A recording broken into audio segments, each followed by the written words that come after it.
Video ini merupakan bagian dari artikel yang ada di blog saya. Jadi buat kalian yang kebetulan nonton video ini di YouTube, saran saya adalah dibaca dulu artikelnya. Karena di video ini kita akan langsung nonton cuplikan adegannya dan kita akan langsung bahas bersama-sama kata-kata yang digunakan di cuplikan adegan itu. Jadi kita akan langsung melihat contoh penggunaan meminta waktu dalam bahasa Inggris itu kayak gimana sih. Ini salah satu contohnya aja ya. Oke, link menuju artikelnya saya berikan di kotak deskripsi yang terletak di bagian bawah dari video ini. Kalau begitu, yuk langsung aja kita lihat ke layarnya. Nah, ini cuplikan adegannya. Nih meminta waktu dalam bahasa Inggris. Ini saya jelaskan di sini. Jadi kalian baca dulu. Terus kemudian di sini cuplikan adegan yang akan kita tonton adalah dari film Prison Break. Ini kalian bisa nonton ini di Disney Hotstar kalau kalian langganan. Dulu saya langganan tapi sekarang udah enggak. Oke, yuk kita tonton. Jadi ini Michael Veronica. Michael itu masuk ke penjara karena dia niatnya pingin bantu kakaknya yang dimasukin penjara karena dijebak gitu. Dijebak karena apalah pokoknya sebenarnya dia nggak bersalah tapi dia dijebak akhirnya dia yang masuk penjara gitu. Akhirnya si Michael ini mikir gue ikutan juga masuk penjara deh biar bisa ngeluarin kakaknya gitu. Jadi rencananya dia pingin kabur dari penjara. Kaburin bareng-bareng sama kakaknya gitu.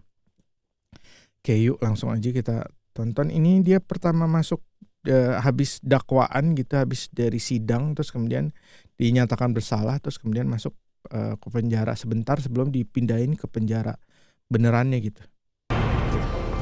Oke, ini masuk di sini. Ya kan, dia mau dikurung ke penjara sementara sebelum dikirim ke penjara. He's not gonna take this well. He's not gonna take this well. He is not. Oke, ini singkatan dari he is not. Gonna itu adalah bahasa percakapan dari going to. Gitu. Jadi kayak kalau di bahasa Indonesia tuh kayak membantu jadi ngebantu. Apakah Anda mau membantu saya?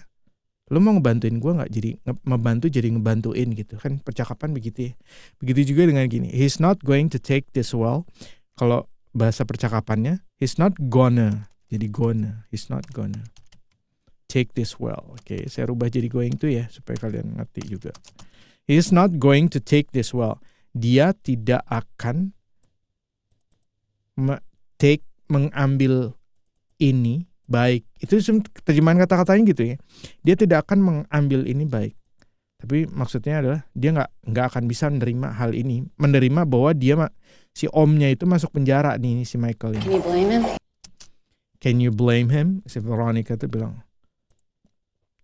dapatkah kamu blame him, menyalahkan dia gitu? Emang kamu bisa nyalahin dia gitu orang? Kamu bisa nyalahin? Emang kamu bisa nyalahin dia? Gitu. He's your nephew. He is your nephew. He is your nephew. Nephew itu keponakan. Dia itu keponakan. Nephew itu keponakan cowok ya. Kalau keponakan cewek, niece. He's your nephew. He's your nephew. Dia itu keponakan kamu gitu. He's beginning to get the idea that anybody he attaches himself to is going to end up in prison. He's beginning to get the idea that anybody he attaches himself to is going to end up in prison. He is beginning to get the idea.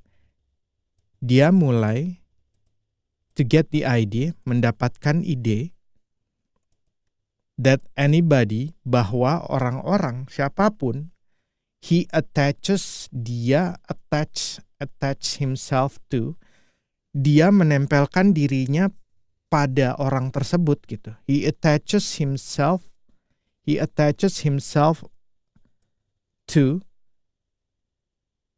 dia menempelkan dirinya ke orang tersebut, is going to end up, akan end up tuh akan berakhir di penjara. Itu kata-kata terjemahannya seperti itu, terjemahan kata-katanya ya. Tapi kemudian saya rapikan jadi dia jadi mulai mikir gitu. Dia jadi mulai mikir kalau orang-orang yang dekat sama dia bakalan berakhir di penjara gitu. Jadi that anybody he attaches himself to, he's beginning to get the idea that anybody he attaches himself to, dia mulai mikir, dia jadi mulai mikir kalau dia jadi mulai punya pemikiran kalau orang-orang yang dekat sama dia itu bakalan berakhir di penjara gitu. And he's not the only one who's starting to feel that way, Michael. And he is not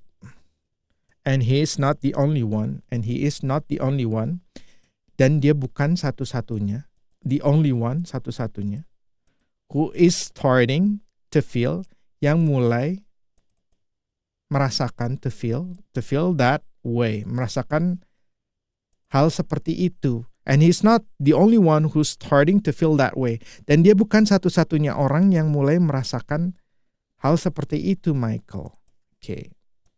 Dan bukan cuman dia aja yang mulai merasakan hal yang tuh. Dan bukan cuma dia aja yang mulai merasakan hal seperti itu, Michael. Oke. Nah, di sini terus kemudian kata-kata minta waktu di dalam bahasa Inggris diucapkan. Will you give us a minute? Cepet banget ya. Will you give kayak kumur-kumur dia ngomong. Will you give us a minute gitu. Will you give us a minute? Will you give us a minute? Will you give us? Oke, will you, akankah? Akankah kamu? Will you tuh akankah kamu give us, memberikan kami a minute, 1 menit gitu. Oke. Itu kalau diterjemahin bisa minta waktu, bisa minta waktu sebentar, bisa nih kayak gini. Bisa minta waktu sebentar, tapi dia pakai kata a minute di sini. A minute tuh 1 menit. Makanya kemudian saya terjemahin jadi 1 menit. Nah, kemudian si sipir penjaranya karena dia minta will you give us a minute? Dia ngomongnya gitu kan. Will you give us a minute? A minute tuh 1 menit. Terus kemudian sipir penjaranya jawab 1 minute. 1 minute. Ya udah, lu minta 1 menit kan? Ya udah jawab 1 minute gitu. Kasih dia 1 menit.